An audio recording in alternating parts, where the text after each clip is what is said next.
totalfinancialliberty.com. Today I'm going to take you out into a neighborhood where I go look for houses that meet the criteria for what I happen to be buying this week.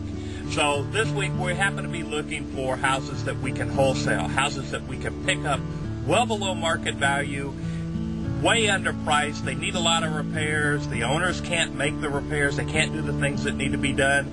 And we're going to try to pick them up cheap enough that we can turn around and sell them to another investor without ever touching the house, without ever picking up a hammer, a screwdriver, a paintbrush, anything like that, giving it over to another investor, selling the contract, and we pocket the difference.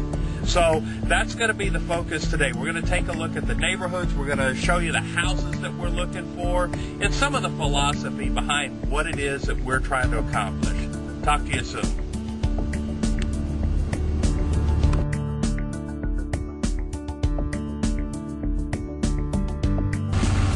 All right, now we're looking at a property that clearly needs a whole lot of work.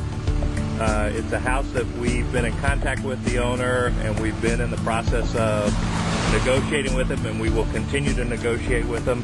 But I wanted to kind of show everybody what neighborhoods we're looking in. Here's another house, very similar, again, needs a lot of work.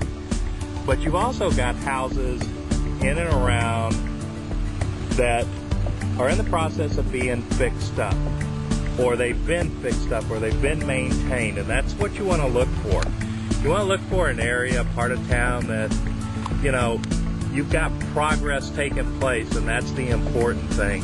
See, that's a very nice looking house. It's been well maintained. So if I buy some of these houses, I know I shouldn't have a problem at all with fixing them up.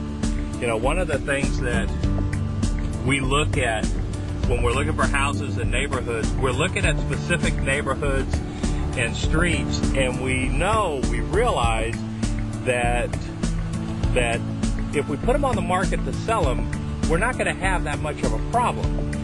So, getting a zip code of where there's a high probability of foreclosures or rehabs that are needed, that's good.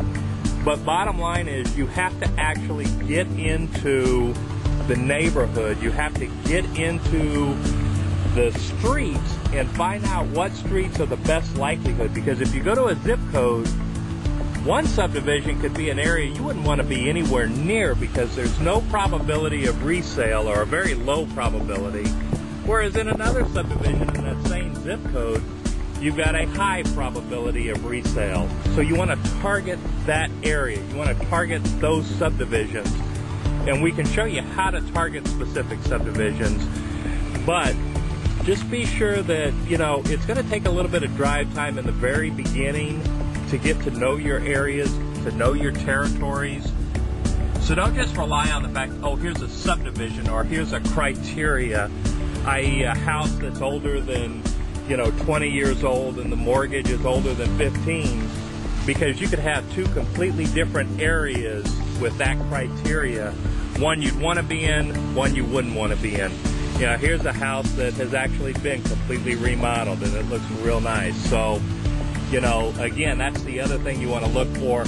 You want to look for areas where other investors have already started the progress, or homeowners have started the progress, because if they're doing it and they're selling the houses, then you should be able to do it as well. So that's the way we kind of look for the houses here. When I go driving into specific territories, then I'd go back, create a mailing list for this area, and start hitting all the houses.